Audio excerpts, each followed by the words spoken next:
one, and pull it all the way off. Gotta be fast. Then snap. Yeah, well, what do I do for a living? When does that come? You know, you think we still have to do this? Well, see, I type with all 10 fingers, so this is very discomforting to me. So I'm looking forward to being able to do this in the air and having every one of my fingers matter and my gestures matter. I think soon. I want the tablet to live in the air, is what I believe. I'll see you to catch you here. Yeah, I'll do that. Yeah, do you see me as long okay? as you don't start jumping or something. Yeah, I'll try not to. Maybe should just move it. So, have you heard anything about that? Developing in that direction? So there's the people at Corning Glass make a video called "The Future of Glass," and they did one I think last year, very widely received. The new one is even better. They released a new video about that, right? Yes, and it's beautiful. I mean, isn't the Sony back behind that kind of a movie? They're part of it, yeah. So Sony and others. I mean, think about it. Your device is probably this is probably Corning Glass. Easy. I'll buy a new one.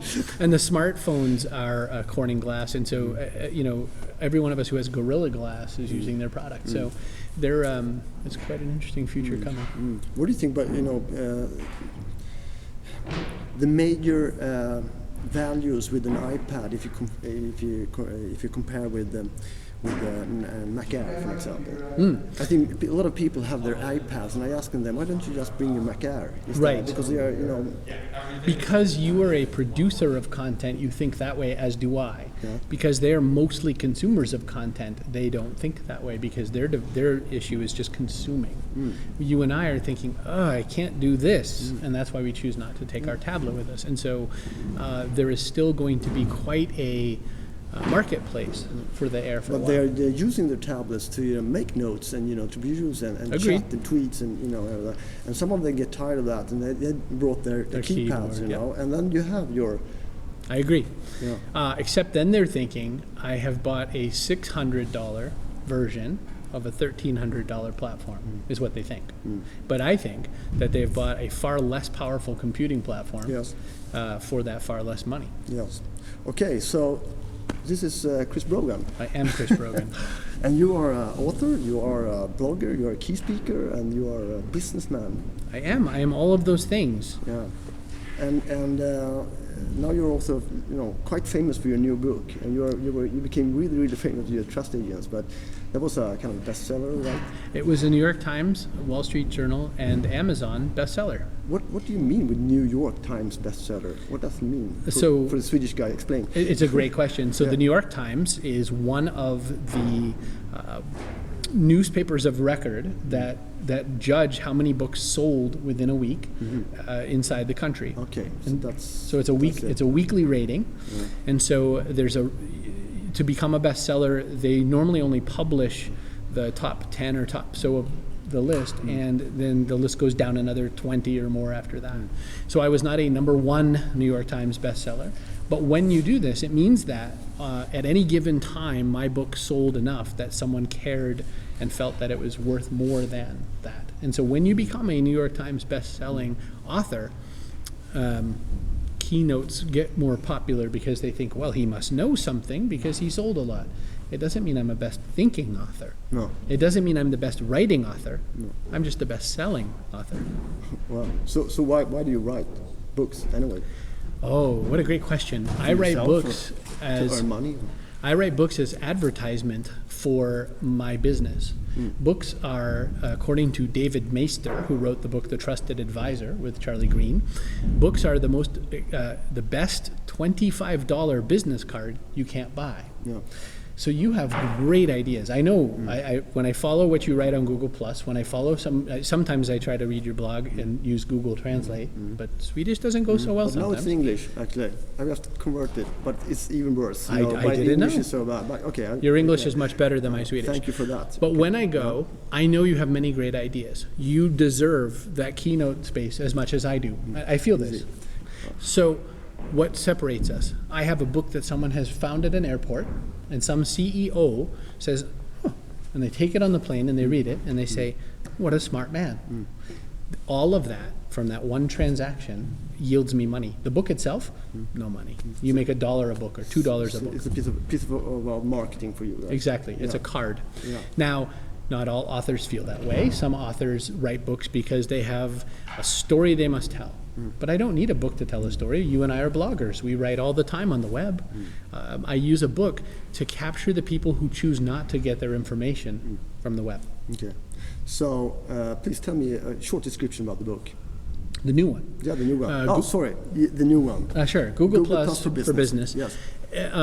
Is a very tactical book to have written because my passion and belief is that this new network, Google Plus, is important for people to adopt, and I feel that many people are not because they feel tired and they feel like they just did this with Facebook and Hives and all these, and why should we try? And I feel that there's something to this one because specifically because Google is such a powerful search engine force, and that they are using this to define how people see the web. And the name of your business, the company we business, the Human Business Works. Yes. Right. And do you mean that Google Plus makes your business human, or you have to be human to use Google Plus, or what? What do you really mean with Human Business Works? That's a great question. To get the most out of business now, my company believes you must strive for sustainable, relationship-minded business. I say sustainable because if you and I have a great relationship but I'm not selling, then my business doesn't last. If I can't feed my children, then it's great that I know you, but now I must go work in another business. Yes. I say relationship-minded because I think that the problems we've had in the world since 2008 come from people not believing in the value of the relationship and instead believing in the value of a transaction. So if I sell you one time, you leave and I'm happy because I took your money. Yes. But as I screamed from the stage today, I want to own your brain. I want you to buy many times from me, and I want you to tell all of your friends about me. And to do that, I must earn it. Yes. Whereas a transaction, it's not, if you go out here and you say, I feel like having a nice salad, what do you ask? You ask, is your food fresh and those things. You don't care. You're never going to go to that place again. Yeah. But when you choose which airline you fly, you might have a choice, and if you do, you care about how do they treat you. Yeah. Which hotel would you stay at? The one that you've heard treats you well, the one where you get value for your money, those sorts of things. I'm looking to help with that. But not only treat, right? Because Brian Solis mentioned in his book, his latest book, The End of Business as Usual, that corporate social responsibility is a basis for human business, right? He's right. And I guess you have already also read Jim Collins' book, Built to Last. Yes. In the visionary framework, the core ideology, yes, and the core values and the purposes of your business is very a foundation for your business. Should never change. Do you think that's right? Is correct? I have a hard time disputing someone as educated and as studied as Jim Collins, but I just read the book The Lean Startup by Eric Ries, and I believe if what Collins says is that this that how I would conduct myself wouldn't change no matter what industry or no matter what service or product I deliver, then I agree. If he's saying that the way I learned how to sell you software would help me learn how to sell you a house, I agree a little less because the relationship is different because software is a smaller transaction. So I think he's right. If he's saying that it's in software, it would be the operating kernel. It would be the piece that makes the software what it is. I think that shouldn't change. But never mind, if your clients, for example, to your business, the Human Works, if they have a really crappy, ideology or purpose and everything, can you really help them, or are you No. into that business as well? Are you helping these guys to understand what they're really doing and what they should do? No, it's a very good question, and I was just faced with this yesterday or the day before yesterday. A company, a evidently very wealthy company, reached out and wanted me to work with them, and If it was simply their methods that I wanted to change, if it was simply how they chose to do business, then I could probably work to try to change that.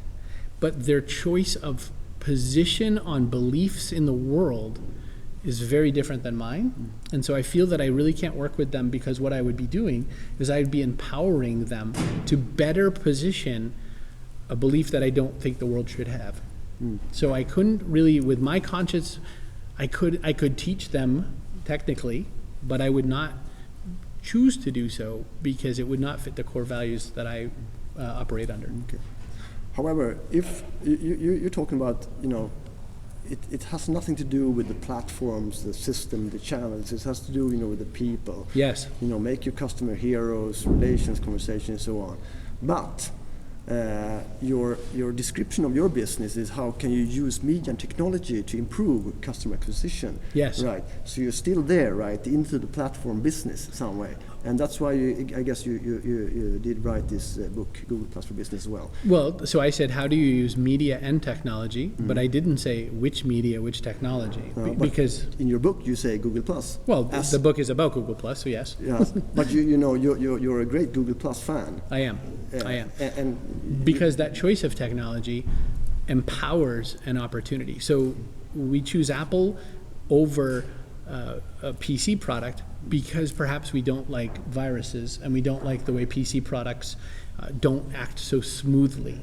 I mean, why else would we choose to spend twice or more the cost for a similar product? I mean, essentially the functions this device makes are the same as any device now, but we buy for the design, we buy for the functionality, and we buy for the belief that these things will empower us a bit more.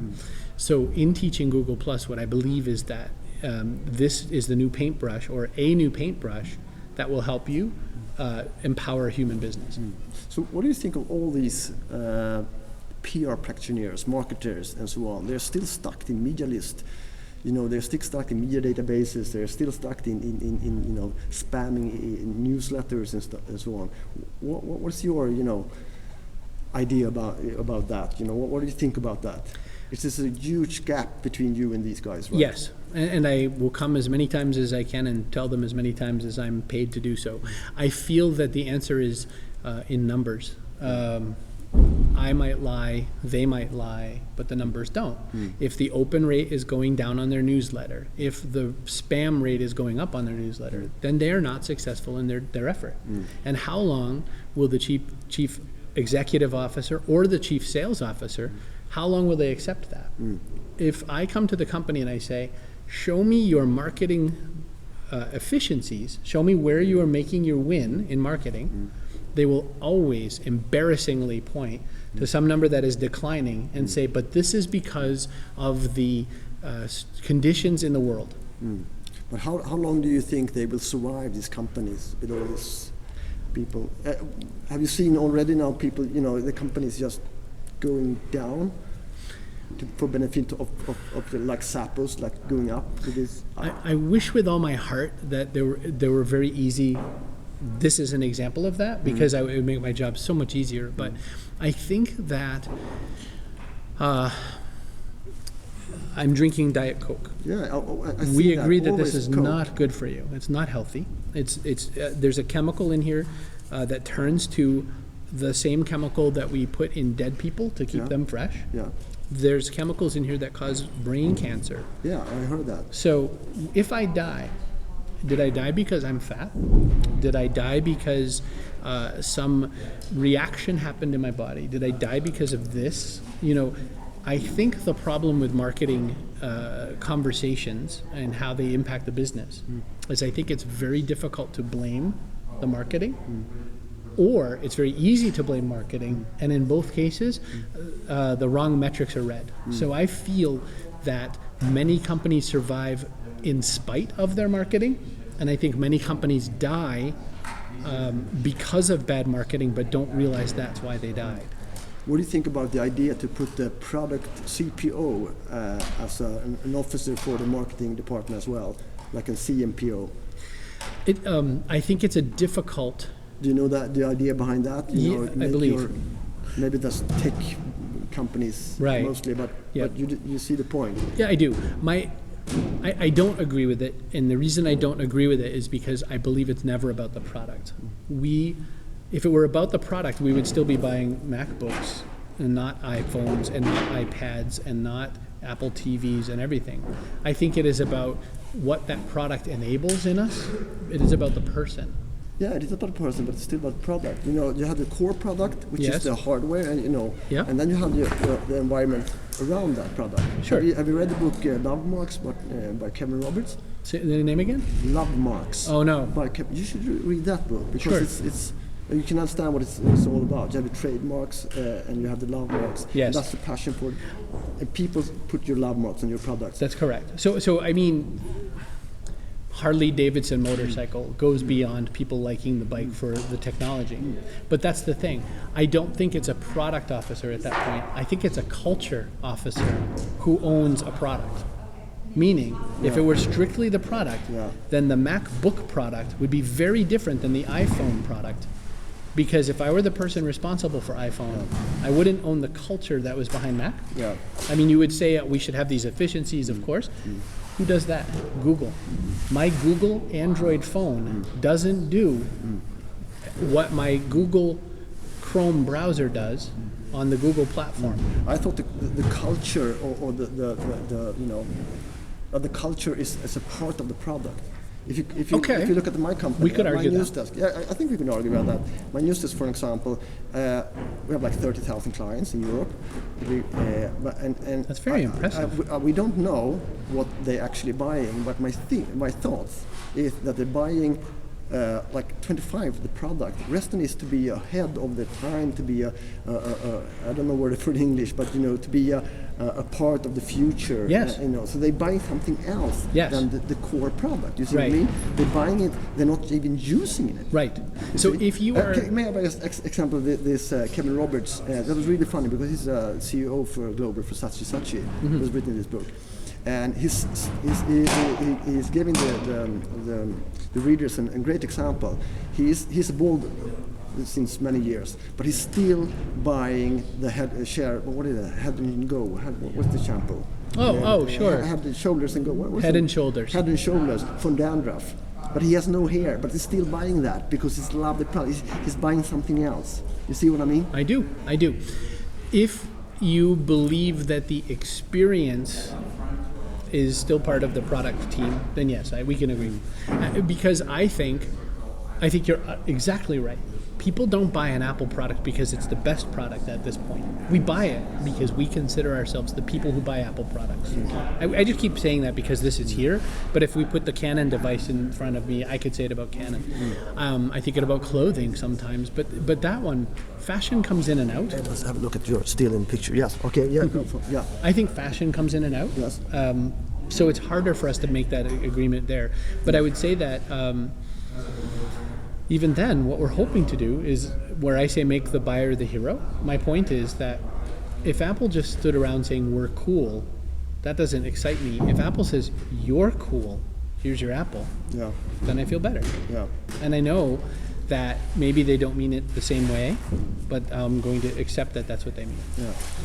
So I've just a few questions more here. I know you have a tight schedule and so on, but I was thinking about this. We're talking about to make all the employees as marketers or as spokesmen for your company. Yes. And can you answer that question? If how do you track all these conversations? How do you keep these connections? And how do you know who you've been talking to for the company? There's software that does this very well.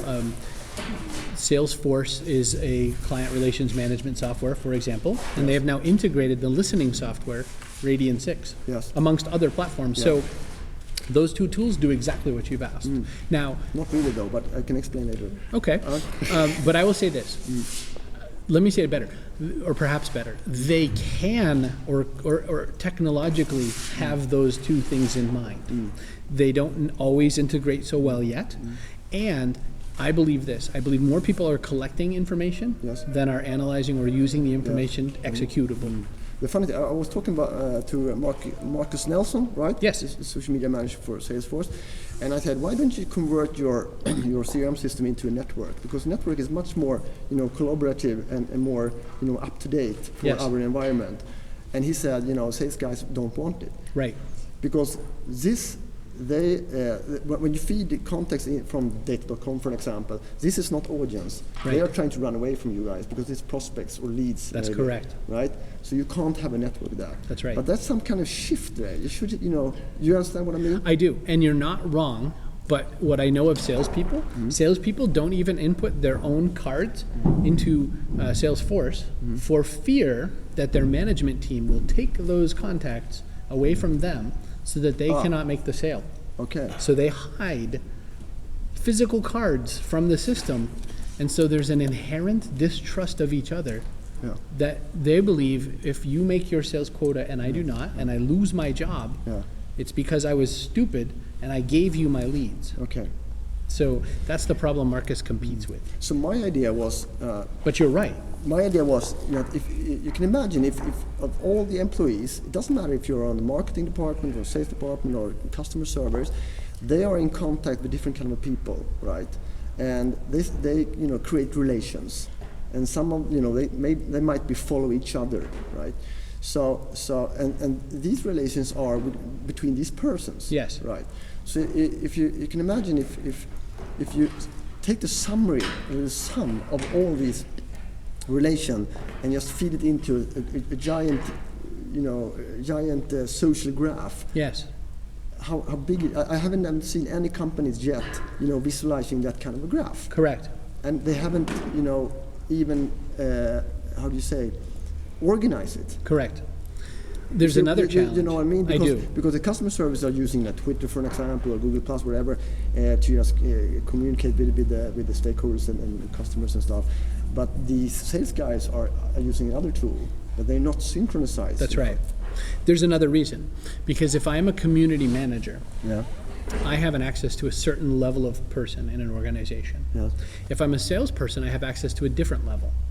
If I am a thought leader in some company, let's go with Virgin in Europe. Yeah.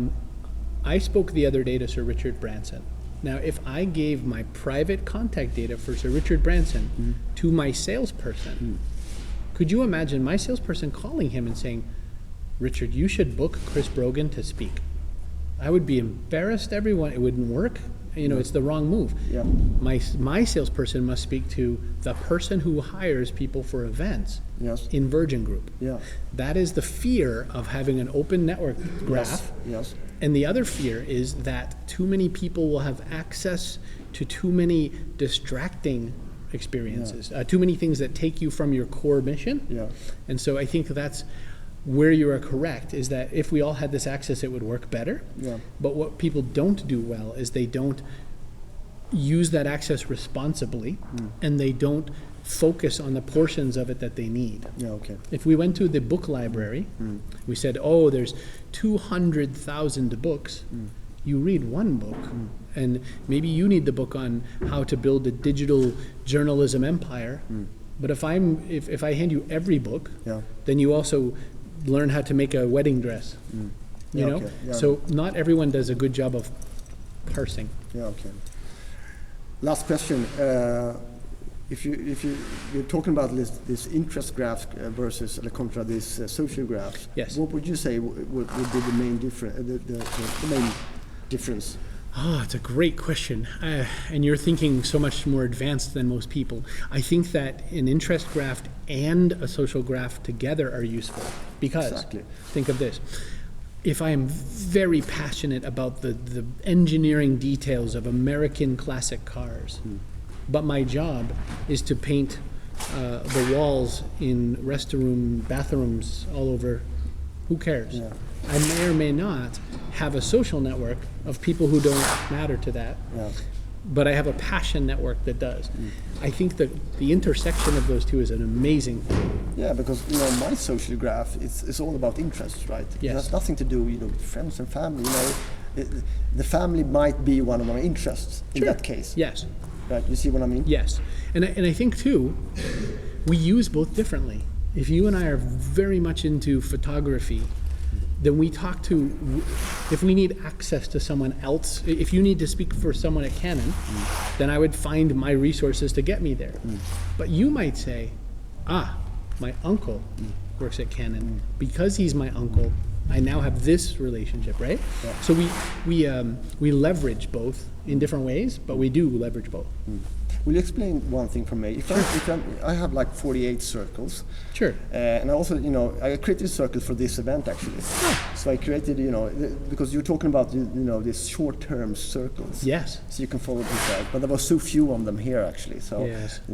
But if I find people that via their bio or someone else, I found out they are marketing, for example, or they are, Las Vegas fans. I drag them down to the Las Vegas circle. Yes. But then they start talking about something else. Right. Inside the circles. Correct. It doesn't work. Right.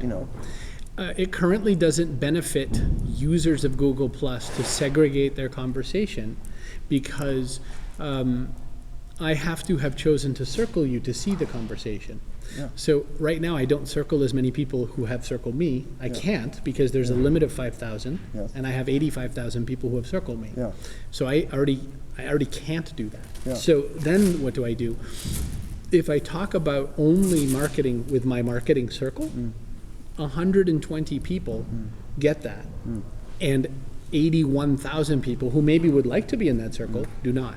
So the system is inherently flawed right now with that logic. That logic ruins the purity that you're seeking. From my point of view, I think Google definitely has taken the right step towards these circles, and of course Facebook has followed them with this list and stuff. But I think what Google Plus is trying to do, if they're trying to to make a system that matches our natural behaviors or our complex social graph in the real life, that would be a really complex system, right? And it might be too complex to work out in this digital world. Do you understand what I mean? I do, and more so I think. Take for an example, your avatar. Yes. I'm choosing the avatars in the right context, but when I'm going from circle to circle, it would be changed automatically. You see what I mean? Yes, I agree. Because in your professional circle, you're known for your red, for example. Yes. Perhaps you are also, you love skiing, and perhaps in skiing you don't wear red, but you want to show the avatar of the goggles, yes. But it would be silly for in your business, in my news desk, to wear your goggles. Yes. You're absolutely correct. So when I'm moving into these different kind of environments, I would change my outfit and my word and my language and everything. Yes. Maybe I use my nickname in some circles. Yes. And I think that's the word context, which I think is the next challenge. Now that we've figured out mostly content. Yeah. We understand how to make content. Yes. We have not understood how to represent context. Yeah. Yes? But I'm tired of this context king, context is king, every queen, castle. We're all kings and queens. Yeah. All right. Thank you very much. My pleasure. Thanks for having me on. Yeah, sit down. I will take a photo of you and me because that's important for me.